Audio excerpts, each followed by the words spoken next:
مصنف ابن ابی شیبہ میں حضرت خزیمہ بن عبد الرحمن رضی اللہ تعالیٰ عنہ کی روایت موجود ہے کہ آپ فرماتے ہیں کہ حضرت سلیمان علیہ السلام کے پاس آپ کا ایک دوست بیٹھا تھا، تو حضرت اسرائیل علیہ السلام تشریف لائے، اس کو غور سے دیکھنے لگے، پھر وہ تشریف لے گئے، تو بعد میں وہ شخص آپ سے عرض کرنے لگا حضور یہ مجھے گھور کے دیکھ رہے تھے، لگتا ہے میری موت کا وقت آ گیا، تو آپ اس طرح کریں ہوا کو حکم دے مجھے ہند پہنچا دے۔ یہاں کی روایت میں یوں ہے کہ حضور ویسے ہی میرا دل کر رہا ہے مجھے آپ ہوا کو حکم دے کہ ہند پہنچا دے۔ حضرت سلیمان کا حکم چلتا تھا، ہواؤں کو حکم دیا، وہ ہند پہنچ گئے، وہ شخص ہوائیں اڑا کے اس کو ہندوستان لے گئیں، وہ مقام جہاں وہ جانا چاہتا تھا وہاں جب وہ پہنچ گیا، کچھ دنوں کے بعد حضرت اسرائیل علیہ السلام تشریف لائے، حاضر بارگاہ ہوئے، تو جناب سلیمان علیہ السلام نے فرمایا کہ کیوں گھور کے دیکھ رہے تھے؟ تو عرض کرنے لگے حضور میں اس لیے گھور کے دیکھ رہا تھا کہ مجھے تو حکم ہے کہ تھوڑی دیر کے بعد اس کی روح ہند میں قبض کرنی، اور یہ یہاں گھوم رہا ہے، تو اتنا لمبا سفر ہے تو یہ پہنچے گا بھی کیسے؟ لیکن مجھے حکم ہے، مجھے امر ہے، تو میں تو ہند کی طرف سفر کرنے لگا، لیکن جب میں گیا تو مجھ سے پہلے وہاں موجود تھا۔ حضرت سلیمان علیہ السلام کہنے لگے تیرے جانے کے بعد اس نے مجھ سے کہا، تو گھوڑے پہ، اونٹ پہ، پیدل تو جا نہیں سکتا تھا، تو میں نے ہوا کو حکم دیا تو اسے لے گئی۔ اس بات کو اور مضبوط کرتی ہے میرے نبی پاک صلی اللہ علیہ وسلم کی وہ حدیث جو صحیح مسلم میں موجود ہے، جو بخاری میں موجود ہے، جو مسند امام احمد بن حنبل میں موجود ہے۔ انس بن مالک رضی اللہ تعالیٰ عنہ فرمانے لگے کہ بدر کی رات نبی پاک صلی اللہ علیہ وسلم نے نشان لگائے تھے، نشان لگائے تھے، فرمایا فلاں کافر یہاں مرے گا، فلاں یہاں مرے گا، فلاں یہاں مرے گا۔ حضرت انس بن مالک رضی اللہ تعالیٰ عنہ فرماتے ہیں جہاں حضور نے چھڑی سے نشان لگایا تھا قطعاً ایک کافر نے وہاں سے تجاوز نہیں کیا، اسی جگہ اس کی موت آئی، وہ وہیں مرا جہاں حضور نے کہا تھا۔ تو موت کا وقت بھی مقرر ہے، موت کی جگہ بھی مقرر ہے، موت کو یاد کرنے کا بھی حکم ہے، لیکن موت مانگنے سے منع کر دیا گیا۔ ہمارے معاملات کے اندر للہیت ختم ہوتی جا رہی ہے، خلوص نہیں رہا، کرامتیں ہیں، کہانیاں ہیں، داستانیں ہیں، الزامات ہیں، جھوٹ ہے، فریب ہے، فراڈ ہے، بڑا کچھ ہے۔ اگر نہیں ہے تو خلوص نہیں ہے، اگر نہیں ہے تو ہمارا اللہ اور اس کے رسول کے ساتھ رضا والا معاملہ نہیں ہے۔ کسی چیز کو اس کی حقیقت کی بجائے ہم تصورات کی دنیا میں جا کے، خیالات، توہمات اور افواہوں کی دنیا میں جا کے اس کو قبول کرتے ہیں۔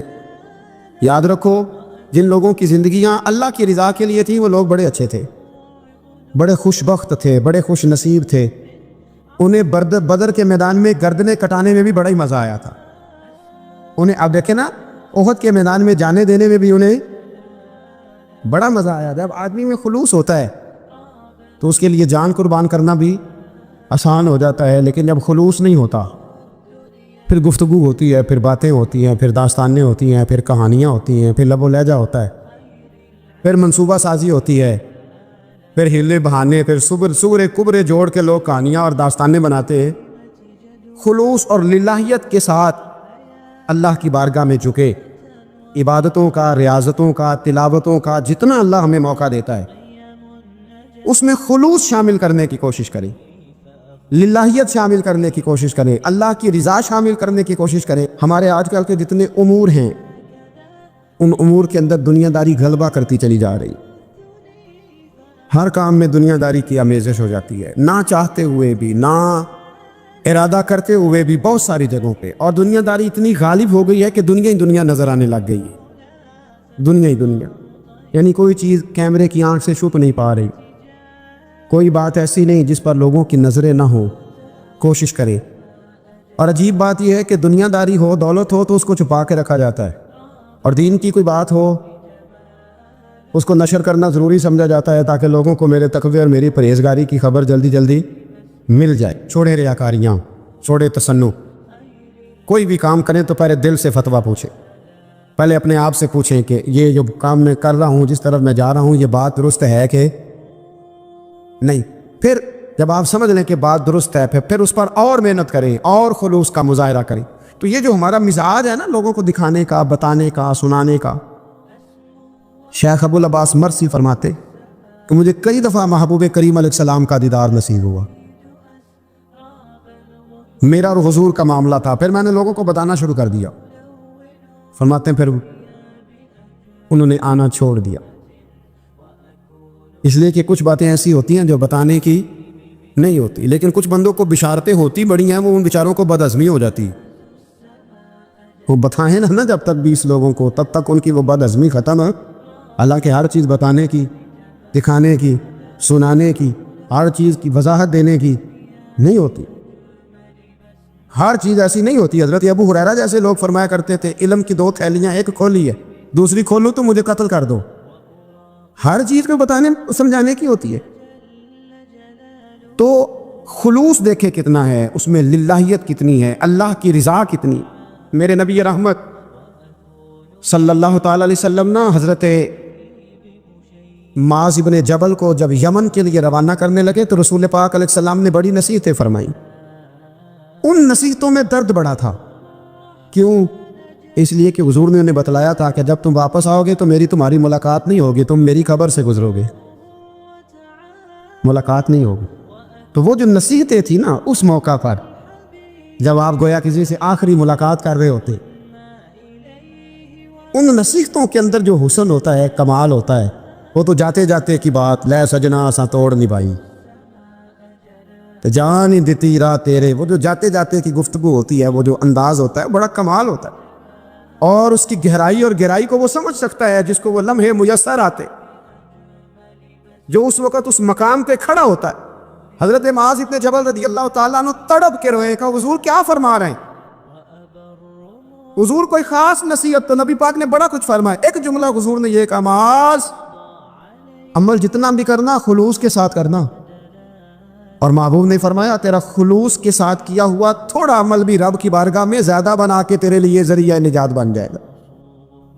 جتنا بھی کرنا خلوص کے ساتھ کرنا، بولیے خلوص کے ساتھ کرنا، للہیت کے ساتھ کرنا، اس کے اندر کوئی کمزوری نہ آنے پائے، للہیت کے ساتھ، خلوص کے ساتھ، رواداری کے ساتھ، پیار کے ساتھ کر۔ میرے بھائیوں، یہ سمجھنے کا مقام ہوتا ہے کہ جب ہم اللہ اور اس کے رسول صلی اللہ علیہ وسلم کی رضا کے لیے کوئی عمل کرتے ہیں تو اس کا بھی ہمارے دل کو پتہ ہوتا ہے، اور جب اندر ریاکاریاں ہوتی ہیں تو ہمارے دل کو اس کا بھی پتہ ہوتا ہے۔ ہمیں دونوں باتوں کی خبر ہے۔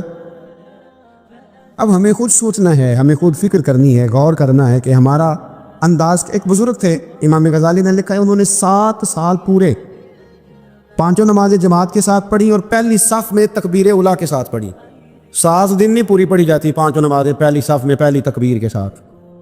تکبیر اولیٰ کہتا ہے امام نے اللہ اکبر کہا پہلی تکبیر میں، تو ہم نے بھی ساتھ ہی اللہ، پہلی صف میں 7 سال تک 5 نمازیں تکبیر اولیٰ سے، بہت بڑا کارنامہ ہے، بہت بڑی بات ہے۔ مطلب بندہ یہاں سے اٹھ کے آتے، وضو کرتے، کوئی معاملہ آ گیا، کوئی مطلب اس کو حاجت ہو گئی استنجا وضو کی، تو وہ ٹائم نکل جاتا ہے، کئی دفعہ ایسے ہوتا ہے۔ 7 سال پورے نماز پڑھی، تو کہتے ہیں 7 سال کے بعد نا ایک دن 8واں سال لگا ہوا تھا، تو بزرگ فرماتے ہیں میں ذرا لیٹ ہو گیا، تکبیر اولیٰ تو مل گئی پر پہلی صف نہ ملی، تیسری صف میں جگہ ملی۔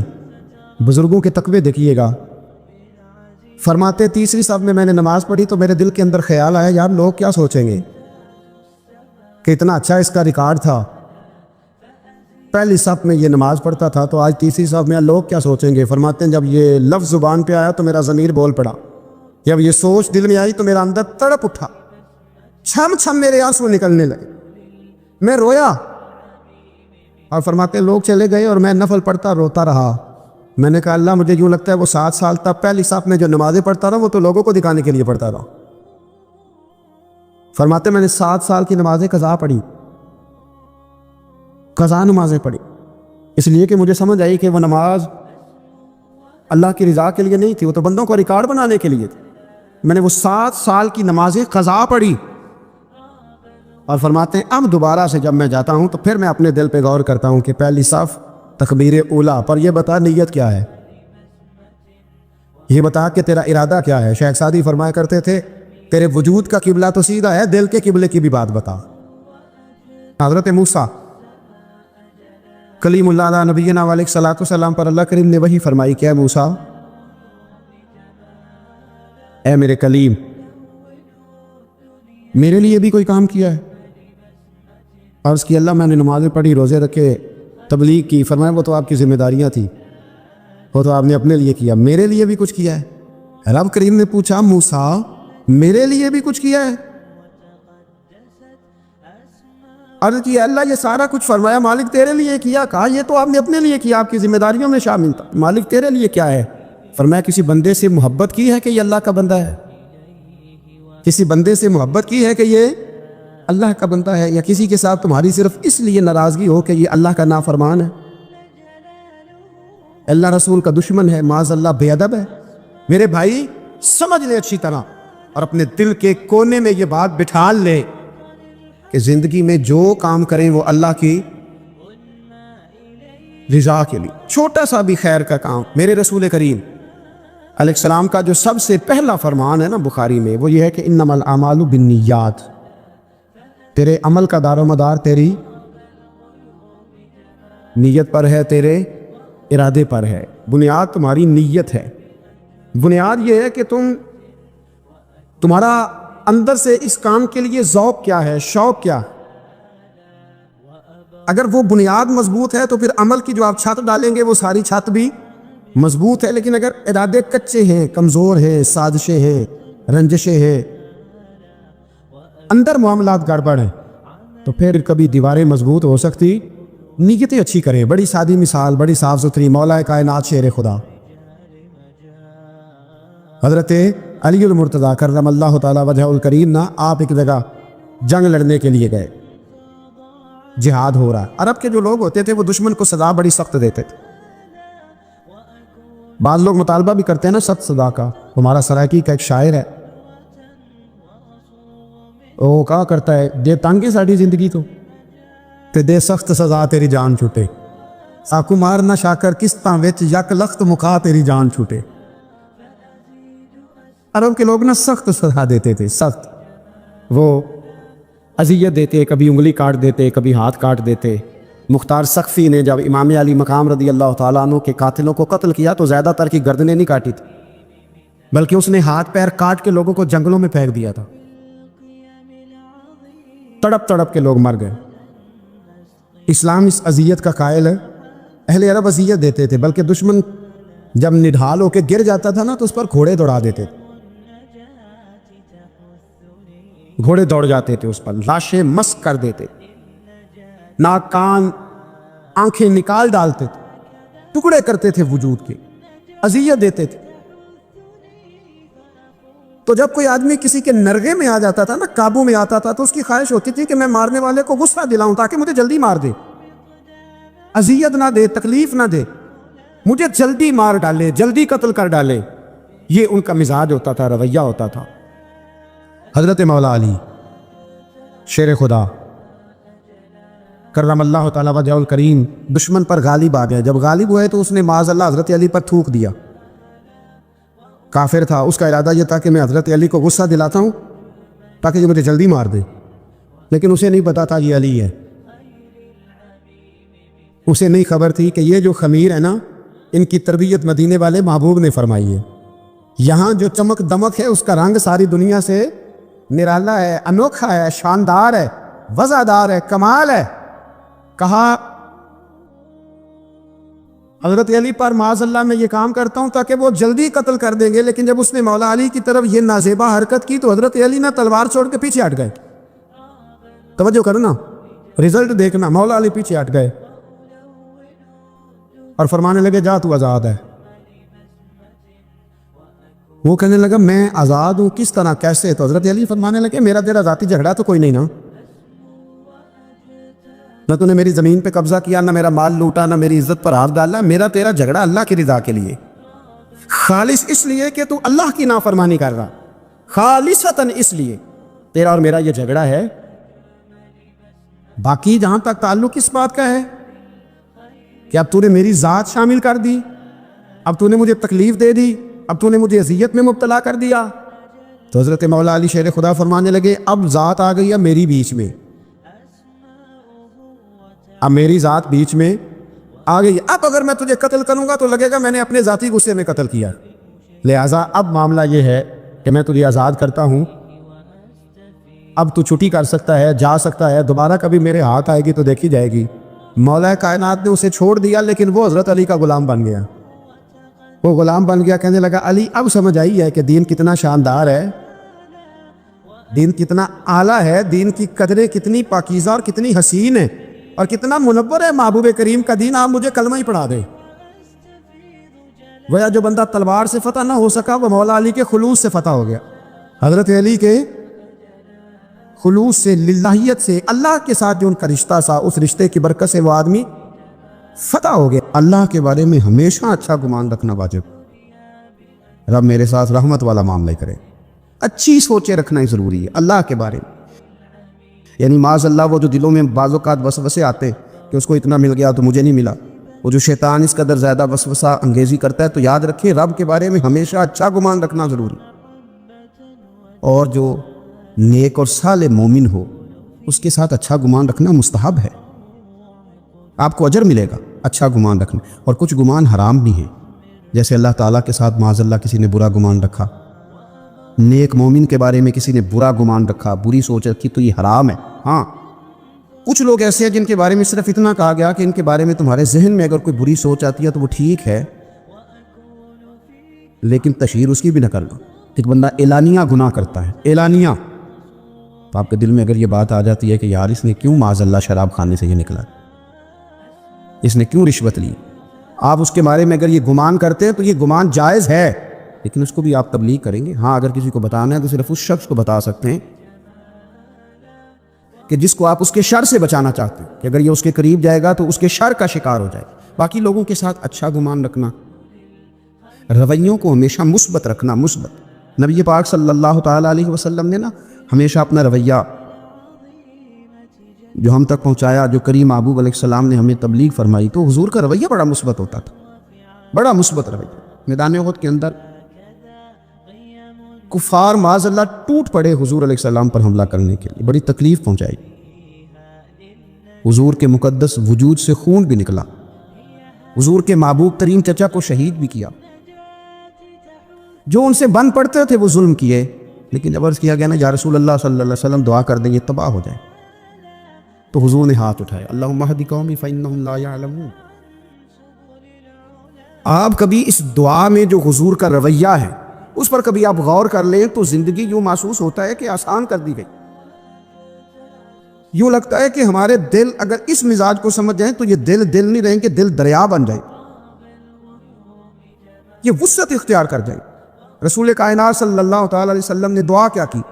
مطالبہ تو یہ کیا گیا کہ یا رسول اللہ صلی اللہ علیہ وسلم دعا کریں یہ تباہ ہو جائیں، تو حضور دعا کر رہے ہیں اللہ انہیں ہدایت دے دے، یہ جانتے نہیں یہ کیا کر رہے ہیں، انہیں پتہ ہی کوئی نہیں، عقل ہی نہیں رکھتے، شعور ہی نہیں ہے۔ بچوں کے بارے میں نہیں بندہ کہتا انہیں پتہ ہی کوئی نہیں، تو اتنا مثبت رویہ ان کے بارے میں جو پتھر برسا رہے ہیں، ان کے بارے میں جو تکلیف دے رہے ہیں، اتنا خوبصورت اور مثبت رویہ یہ ہمیں رسول پاک صلی اللہ علیہ وسلم نے عطا فرمایا کہ رویہ ہمیشہ مثبت رکھو، تمہارا لب و لہجہ ہمیشہ مثبت رہے، وہ آپ تبلیغ کر رہے ہوں، بات بتا رہے ہوں، اصلاح کر رہے ہوں، لین دین کر رہے ہوں، آپ تعلقات بنا رہے ہوں، رشتہ داری کر رہے ہوں، اپنے آپ کو مثبت رکھنا بہت ضروری۔ اگر آپ کا رویہ مثبت ہے اور آپ کو مثبت رہنا آتا ہے اور آپ مثبت پن کے قائل ہیں تو آپ محسوس کریں گے کہ بہت سارے لوگ آپ کی نظر میں بھلے ہو گئے، آپ کو محسوس ہوگا کہ آپ کے دوستوں کی تعداد بڑھ گئی ہے، آپ کو محسوس ہوگا کہ آپ کے اپنے معاشرے میں کافی زیادہ ہیں، آپ کو محسوس ہوگا کہ کئی لوگ ایسے ہیں کہ جو بیچارے شعور سے آ رہی ہیں، انہیں پتہ نہیں ہے، اس لیے وہ کچھ ایسی باتیں کر جاتے ہیں۔ پھر آپ کا رویہ اگر مثبت ہوگا تو بہت سارے لوگوں کو قریب کرنے میں فائدہ ہوگا۔ رویوں کے منفی پن نے لوگوں کو لوگوں سے دور کر دیا۔ یعنی ایک آدمی نیا نیا کسی فیلڈ میں آتا ہے تو ظاہر ہے اس کی پبلک ڈیلنگ ہوتی ہے، تو اب کچھ لوگ ایسے بھی آتے ہیں جو تکلیف دیتے ہیں۔ وہ اب جب سیٹ پہ بیٹھا تھا تو ارادہ یہی لے کر کے بیٹھا تھا کہ ہمیشہ اچھا رہوں گا، اچھا چلوں گا، لیکن اب جب وہ سوسائٹی کے اندر، معاشرے کے اندر لوگوں کے ساتھ اٹھنا بیٹھنے لگا تو اب کیا ہوا کہ کچھ ایسے لوگ بھی اس کے سامنے آئے کہ جن لوگوں کا انداز ٹھیک نہیں تھا، تو کیا اس نے کیا، وہ کچھ عرصہ جو اس نے نیک نامی کی تھی، اچھا رویہ اختیار کیا تھا، اب لوگوں کے اس طرز عمل کی وجہ سے اس نے اپنا رویہ بھی گڑبڑ کر لیا۔ بھئی میرے پاس جو سائلین آتے ہیں وہ بندے ٹھیک نہیں ہیں، وہ جناب جو لوگ مقدمہ درج کرانے آتے ہیں آپ کو پتہ ہی نہیں وہ جھوٹ کتنے بولتے ہیں۔ بھئی آپ کو آپ کا دین یہ کہتا ہے کہ اگر سامنے والا جھوٹ بول رہا ہے تو آپ بھی جواب میں جھوٹ بولیں گے؟ آپ تو اپنے رویے کو اچھا رکھیں کہ مثبت رکھیں، آپ مثبت رہیں گے تو ماحول بڑھے گا۔ حضرت صفوان بن امیہ رضی اللہ تعالیٰ عنہ ارشاد فرماتے ہیں، دیکھیں کتنے سچے لوگ تھے، کتنے سچے۔ آپ فرماتے ہیں کہ میرے دل میں نا نبی پاک صلی اللہ علیہ وسلم کے بارے میں معاذ اللہ ثم معاذ اللہ، نقل کفر نباشا کہتے ہیں میرے دل میں عداوت تھی حضور کے، میرے دل کے اندر وہ جذبات نہیں تھے جو حضور کے لیے ہونے چاہیے تھے، عداوت تھی۔ لیکن آپ فرماتے ہیں حنین کا دن آیا نا، حنین کا، یہ آپ کو ترمذی شریف میں روایت ملے گی، فرماتے ہیں حنین کا دن آیا تو حضور نے مجھے نوازنا شروع کیا، حضور نے مجھے نوازنا شروع کیا۔ کس کو بھلا؟ جو خود کہہ رہے کہ میرے دل میں عداوت ہے، کہتے ہیں حضور نے مجھے نوازنا شروع کیا، اتنا نوازا اتنا نوازا اتنا نوازا کہ رسول کریم مجھے کائنات میں سب سے زیادہ پیارے ہو گئے، حضور سب سے زیادہ پیارے ہو گئے مجھے۔ اب میرے لیے سب سے بڑھ کر میرے رسول پاک صلی اللہ علیہ وسلم کی ذات ہے، مکھ چند بدر شاشانی ہے، متھے چمک دی لاٹ نورانی ہے، کالی زلف تے اکھ مستانی ہے، مخمور اکھی ہیں مد بریاں، سبحان اللہ، ماں اجملکا ماں احسنکا ماں اکملکا، کتھے مہر علی کتھے تیری ثنا۔ عزیز بھائی، رسول پاک صلی اللہ تعالیٰ علیہ وآلہ وسلم محبوب ہو گئے۔ حضرت صفوان بن امیہ رضی اللہ تعالیٰ عنہ کی اگر آپ بات کو سمجھیں نا، تھوڑا کھول کے دیکھیں تو فرماتے ہیں میرا تو رویہ ٹھیک نہیں تھا نا، میں تو اندر لے کے گیا تھا نا، عداوت چھپی ہوئی تھی، لیکن کریم رسول نے جب دینا شروع کیا تو حضور کا رویہ کریمانہ تھا۔ یہ نہیں کہتے کہ میں نے لفظوں سے کچھ بولا، اندر کی جو داستان تھی نا، اندر جو میرے رٹا تھا، وہ رسول پاک کی اداؤں نے ٹھیک کر دیا، حضور کے رویے نے ٹھیک کر دیا۔ اس پر تبلیغ نہیں کرنی پڑی، اس پر بحث نہیں ہوئی، اس پر کوئی کسی قسم کا مباحثہ نہیں، حضور کے رویے نے، آپ کا جو مثبت رویہ ہے نا، آپ بہت زیادہ دلائل دیں گے نا اپنے آپ کو کلیئر کرنے کے لیے تو کر نہیں پائیں گے۔ بہت زیادہ وضاحتیں دینے والے کو بھی کئی دفعہ لوگ جھوٹا تصور کر لیتے ہیں، ماں سے آپ بہت زیادہ اپنے آپ کو کلیئر کرنے کی کوشش میں بھی کئی دفعہ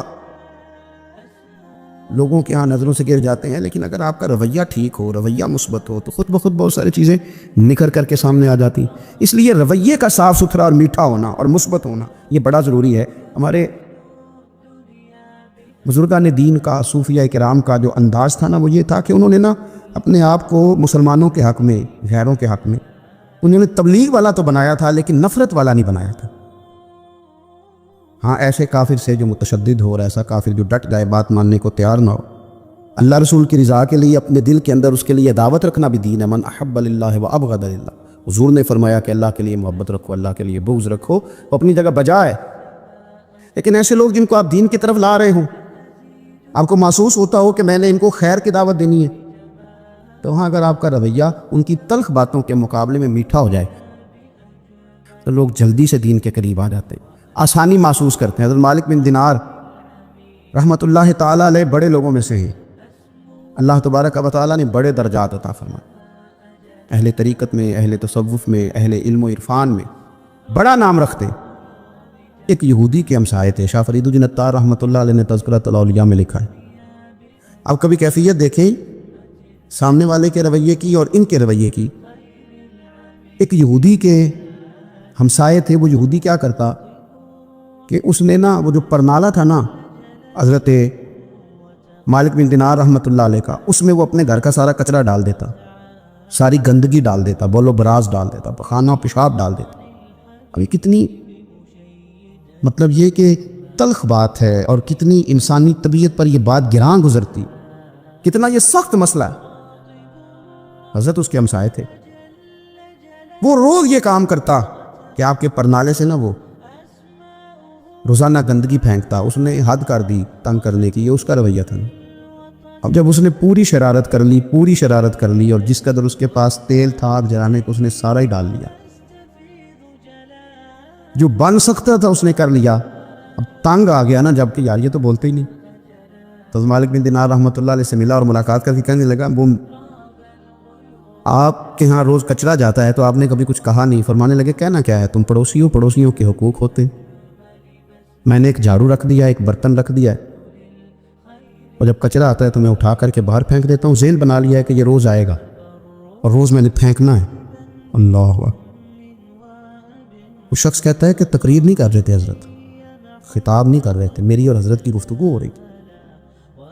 جب فرمایا نا کہ رکھ دیا ہے میں نے، اور میں نے طے کر لیا ہے کہ اس کو کچرے کو روز آنا ہے، گندگی کو روز آنا ہے، اور میں نے اٹھا کر کے باہر پھینکنا ہے، تو فٹافٹ پوچھتا ہے، کہتا ہے حضرت یہ آپ نے کہاں سے سیکھا ہے؟ فرمایا اللہ کے قرآن سے۔ حضرت مالک بن دینار سے کہتا ہے کہاں سے سیکھا؟ فرمایا اللہ کے قرآن سے، اللہ کے قرآن سے سیکھا ہے۔ رب فرماتا ہے والکاظمین الغیظ والعافین عن الناس، وہ لوگ جو غصے کو پی جاتے ہیں اور لوگوں سے درگزر کرتے ہیں، واللہ یحب المحسنین، اللہ ان نیک لوگوں سے محبت فرماتا ہے۔ والکاظمین الغیظ، وہ لوگ جو غصہ پی جاتے ہیں، والعافین عن الناس، اور لوگوں سے درگزر کرتے ہیں، واللہ یحب المحسنین، اللہ ان نیکوں کاروں سے محبت کرتا ہے۔ میں نے یہ رب کے قرآن سے سیکھا ہے کہ غصہ پی جانا ہے، لوگوں کو معاف کرنا ہے، تاکہ رب تو پیار کرے نا۔ اب آپ نقطے کو سمجھے، صوفی کا ذہن کیا ہے؟ درویش بتاتے کیا ہیں؟ فرماتے ہیں تو سمجھ، درگزر تجھے کر رہا ہوں، غصہ میں پی رہا ہوں، لیکن لالچ میرا یہ ہے کہ میرا رب مجھ سے پیار کرے۔ اللہ کی محبت میں یہ کر رہا ہوں کہ مالک مجھ سے پیار کرے، ہمارا تو مطمع نظر ہی رب کو راضی کرنا، اللہ پیار کرے۔ اس نے جب کیفیات دیکھی نا، میں نے کہا لہجوں کو نرم کر دیتے ہیں۔ جب یہ رنگ دیکھا نا تو حضرت مالک بن دینار کا ہاتھ پکڑ کے آنے لگا، پڑھائیے کلمہ، میں بھی مسلمان ہو جاتا ہوں، تاکہ دین کی یہ خوبصورت تعلیمات میرے اندر بھی اتر جائیں، تو مثبت رویے پیدا کریں، اچھا سوچیں۔ معاشرے کے اندر، سوسائٹی کے اندر جیسے جیسے لوگوں کی طبیعتوں کے اندر، مزاجوں کے اندر اور رویوں کے اندر منفی پن زیادہ آتا ہے، لوگ شکوک و شبہات کا جیسے ہی زیادہ شکار ہوتے ہیں، معاشرے میں نفرت انگیزی، بغض، عداوت اور کینہ، یہ چیزیں پیدا ہوتی ہیں۔ اور اگر لوگوں کے رویے معاشرے کے اندر مثبت ہوں، اچھا سوچنے کا مزاج ہو، دوسروں کے بارے میں خیر خواہی کا رویہ ہو، مثبت نظریات ہوں، تو چند تلخ لوگوں کے ہونے کے باوجود بھی معاشرے کے اندر خوبصورتی باقی رہتی ہے۔ ہم نے یہ دیکھا ہے کہ بدگمانی، بری سوچ، منفی رویے معاشرے کے اندر تیزی سے پروان چڑھ رہے ہیں۔ بدگمانیاں پھیلائی جاتی ہیں، بدگمانیوں پہ توجہ دی جاتی ہے، چونکہ غیبت، جاسوسی، یہ کام نفس کو بھلے لگتے ہیں، تو انسان کی نفسانی طبیعت اس طرف بڑھتی ہے، تو پھر لوگ زیادہ لوگوں کے بارے میں بدگمان رہنے لگتے ہیں، برے خیالات کو پرموٹ کرتے ہیں۔ اس کا نتیجہ معاشرے میں ہم یہ دیکھ رہے ہیں کہ ہر گروہ کے لوگ دوسرے گروہ کے بارے میں برے خیالات اپنے دلوں میں رکھے ہوئے ہیں۔ تاجروں کا گروہ سرکاری ملازمین کے بارے میں، سرکاری ملازمین کی جو گروہ ہے ان کے تاثرات تاجروں کے بارے میں آپ اگر سنیں تو وہ بڑے خطرناک اور خوفناک ہیں۔ ہمارے جو سیکیورٹی کے ادارے ہیں، پولیس ہے، فوج ہے، ان کے بارے میں جب ماحول کے اندر شدید قسم کی باتیں پھیلانے کی کوشش کی جائے گی، پولیس والوں پہ ہر روز سخت سے سخت تنقید کی جائے گی، تو پھر یوں ہوتا ہے کہ معاشرے کے اندر بسنے والے طبقات ایک دوسرے کے ساتھ خوف کا رویہ پیدا کر لیتے ہیں۔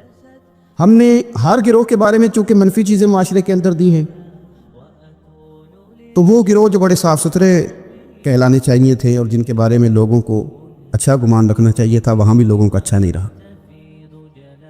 جیسا کہ میں نے کہا کہ نہ تاجروں کے بارے میں لوگوں کے نظریات اچھے رہے، نہ سیاستدانوں کے بارے میں اچھے رہے، اللہ ماشاء اللہ لوگ برے ہوتے ہیں، لیکن سب کے سب تو نہیں نہ ہوتے۔ ہر شخص تو ایسا نہیں ہوتا کہ جو مکمل برائی کے اندر ہی مبتلا ہے اور اس کے اندر کوئی خوبی ہی نہیں پائی جاتی۔ ہر طبقے کے بارے میں جب لوگوں کے خیالات برے رہنے لگے تو پھر ہم نے یہ دیکھا کہ علماء کے بارے میں، مشائخ کے بارے میں، دینی طبقات کے بارے میں لوگوں کے خیالات برے ہوئے۔ پھر یہ بدگمانی اور یہ منفی رویہ گھر کے اندر پہنچ گیا، یعنی وہ والے گھر بھی ملے کہ جس گھر کے اندر بیٹوں اور بیٹیوں نے یہ سوالات بھی اٹھا دیے کہ شاید ہمارا والد ہی ہمارے لیے کچھ کرنے کو تیار نہیں ہے۔ اس قدر زیادہ منفی رویوں کو پرموٹ کیا گیا کہ ایک وقت وہ بھی آیا کہ جب گھر کے اندر رہنے والی وہ ماں، اس نے سارا کچھ ہی اولاد کو دے دیا، جس کی دھڑکنیں بچوں کی خوشیوں کے ساتھ چلتی، اور ان بچوں کی آہیں اور سسکیاں ماں کی دھڑکنوں کو روک دیتی ہیں۔ ایک وقت ایسا بھی آیا کہ اس ماں کے بارے میں کسی نے دل میں بات ڈال دی کہ تیری ماں تیرے بچوں سے کم پیار کرتی ہے اور بڑے والے بھائی کے بچوں سے زیادہ پیار کرتی۔ یہ منفی رویے آگے بڑھے، میکے کا معاشرہ ہو یا سسرال کا معاشرہ ہو، ہر ایک کے بارے میں منفی رویہ، ہر ایک کے بارے میں منفی سوچ، اور ڈھونڈ کر کے جو قرآن مجید نے کہا نا ولا تجسسوا، جاسوسی نہ کرو، ڈھونڈ کے لانا، میں تمہیں بتاتا ہوں اندر کی بات۔ اس نے نا یوں لگتا ہے کہ جیسے ساری سوسائٹی کو ایک عجیب سا ماحول دے دیا ہے۔ لوگ انسانوں کے معاشرے میں رہتے ہوئے بھی محسوس ہوتا ہے کہ انسانوں میں نہیں رہتے. خوفناک سا منظر ہے، یوں لگتا ہے چاروں جانب لالچی لوگ ہی رہتے ہیں. ہر بندے کو ہم نے خود غرض سمجھنا شروع کر دیا. ہر ایک کے بارے میں خوفناک پیغام سوسائٹی میں دینا شروع کر دیا. کوئی بھی طبقہ آپ اٹھا لیں، کوئی بھی اٹھا لیں، کوئی سا بھی گروہ آپ لے لیں، آپ صحافی کے بارے میں کسی سے پوچھ لیں کیسے ہوتے ہیں، پولیس والے کے بارے میں پوچھ لیں کس طرح کا ہوتا ہے، عدلیہ کے بارے میں پوچھ لیں کس طرح کا ہوتا ہے. کسی بھی شخص کے بارے میں آپ سوسائٹی میں کو بات کر دیں تو فوری طور پہ آپ کو کوتاہیوں کا، غلطیوں کا ایک انبار بتا دیا جائے گا.